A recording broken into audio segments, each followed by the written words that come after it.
Have you ever considered the amount of land God promised to the Jews compared with the present size of Israel? Well, this person in Williamstown, New Jersey did, and he asks, how large was the land grant that God gave to Israel? Actually, God gave to Israel tremendous area. He gave them what amounts to about 300,000 square miles. They only occupied, even in the zenith of their power, which was evidently during the reign of Solomon, they only occupied 30,000 square miles. And so compared to 300,000 square miles, you can see they actually did not occupy too much of that land. Now let me go back to the first time that God began to talk about the extent of the land. He called, you remember, Abraham out of Ur of the Chaldees into a land that I will show you. And he brought him into the land that we know today as the land of Israel.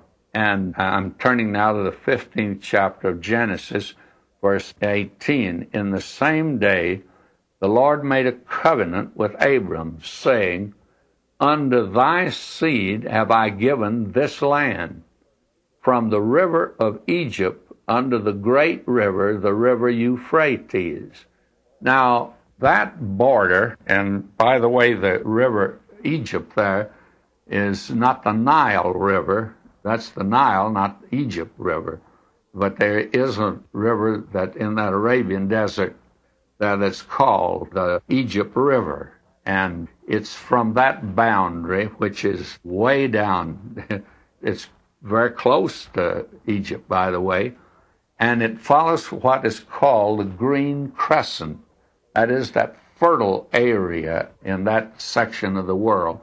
And it goes up through Israel and up through Lebanon and Syria and comes down on the Euphrates and Tigris rivers all the way down to the Persian Gulf. And in between that is that vast desert. Now, apparently, God gave to Abraham this whole section of Israel that we understand, but it goes all the way over to the Euphrates River. And then another indication of the extent of the land we find as we continue to read here in the 15th of Genesis, verse 19. The Kenites and the Kenizzites and the Kedmonites and the Hittites and the Perizzites and the Electrites, but the Electrites are not here, and the Rephaims and the Amorites and the Canaanites and the Girgashites and the Jebusites. Now that takes in all of those tribes that occupied that entire area through there. And so it would be from the river Euphrates all the way around that Green Crescent till you come to the Egypt River. We today do not know the exact boundaries, but I would like to suggest something to you, that you read Deuteronomy. And also we find that in the first part of the book of Joshua, if you read that, you will find also when they came to the land, how it was given to the tribes. And actually their land extended a great ways up into what we know as Lebanon today.